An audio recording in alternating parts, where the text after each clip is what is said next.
샬롬, 오늘의 양식 정성리입니다. 오늘의 성경 말씀과 나눔, 제가 먼저 성경 말씀 읽겠습니다. 예레미야 12장 3절 말씀입니다. 여호와여, 주께서 나를 아시고 나를 보시며 내 마음이 주를 향하여 어떠함을 감찰하시오니 양을 잡으려고 끌어낸가 같이 그들을 끌어내시되 죽일 날을 위하여 그들을 구별하옵소서. 오늘은 우리를 아시는 하나님이라는 제목으로 함께 나눕니다. 최근에 미켈란젤로의 모세 조각상을 사진으로 보았는데 그 사진을 자세히 들여다보니 모세의 오른팔에 불룩하게 솟은 작은 근육이 보였습니다. 소지신근이라는 이 근육은 새끼손가락을 들어 올릴 때만 수축됩니다. 세밀한 묘사의 대가로 알려진 미켈란젤로는 인체를 면밀히 관찰해서 많은 사람들이 간과하는 세세한 특징을 조각에 표현했습니다. 미켈란젤로는 대다수의 다른 조각가들보다 인체를 더 정확히 파악하고 있었지만 사실 화강암에 조각된 섬세한 부분들은 보다 더 깊은 어떤 것, 곧 인간이 내재되어 있는 영혼을 나타내고자 하는 그의 시도를 보여주는 것이었습니다. 물론 그 부분에 있어서 미켈란젤로는 언제나 성공하지 못했습니다. 오직 하나님만이 인간 심성의 가장 깊은 실체를 알고 계십니다. 우리가 아무리 주의 깊게 통찰력을 가지고 서로를 관찰한다 하더라도 그것은 진실의 그림자에 불과합니다. 그러나 하나님은 그림자보다 더 깊은 것을 보고 계십니다. 예레미야 선지자는 여호와여 주께서 나를 아시고 나를 보십니다라고 말했습니다. 우리에 대한 하나님의 지식은 이론적이거나 지적인 것이 아닙니다. 하나님은 멀리서 우리를 바라보시지 않고 오히려 우리가 누구인지 그 숨겨진 실체를 들여다보고 계십니다. 하나님은 우리를 스스로를 이해하려고 애쓴 일까지 포함하여 우리 내면의 삶의 깊은 부분들을 알고 계십니다. 우리가 어떤 어려움을 겪거나 어떤 마음의 상태에 있든지 하나님은 우리를 보시고 우리를 진정으로 알고 계십니다. 무엇이 당신을 외롭고 소외되고 관심을 못 받고 있는 것처럼 느끼게 합니까?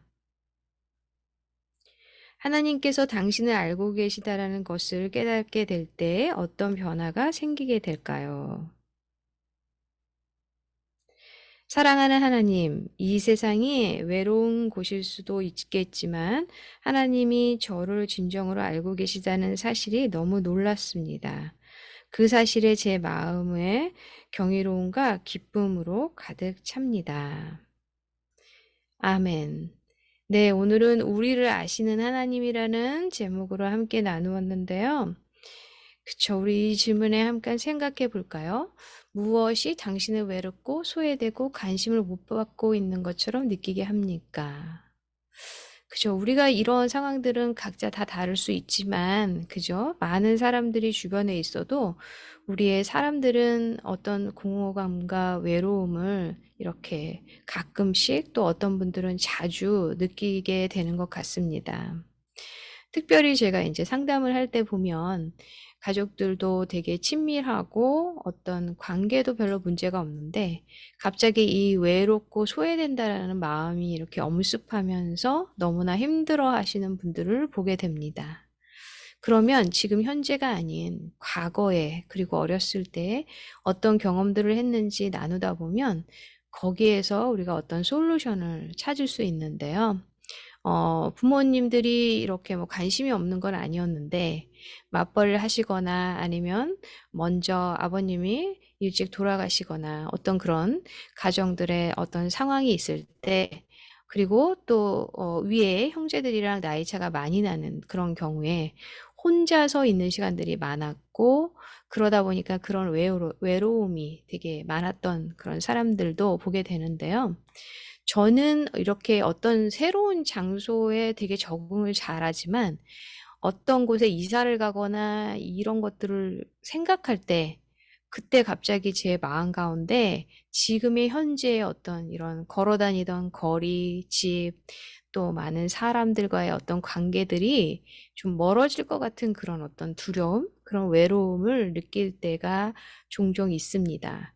요즘에는 제가 이곳에 산 것이 거의 10년이 넘어가는데 또 어떤 이사를 하거나 또 예를 들어서 한국에 부모님을 방문했는데 다시 작년에 집으로 오게 됐을 때 그 전날 그렇게 또 이 마음에 또 힘듦이 이렇게 더 심하게 느껴지는데 그게 이제 어렸을 때 저희가 이제 이사를 좀 많이 한 것도 있었지만 또 제가 결혼을 하고 나서 남편하고 이제 목회지를 여기저기 다니면서 정말 서울에 있다가 또 강원도 완전히 산골짜기에 있다가 또 그죠? 서울에 다시 왔다가 제가 다시 이제 미국에 오게 되는 이런 상황들이 저에게는 정말 '어떻게 이것을 넘어갈 수 있을까? 내가 이 새로운 환경에 새로운 곳에서 어떻게 지낼 수 있을까?' 하는 어떤 회복 탄력성이 좀 이렇게 빨리 되질 않고 이렇게 마음에 우울감이 찾아오고 많이 힘들었던 것 같습니다.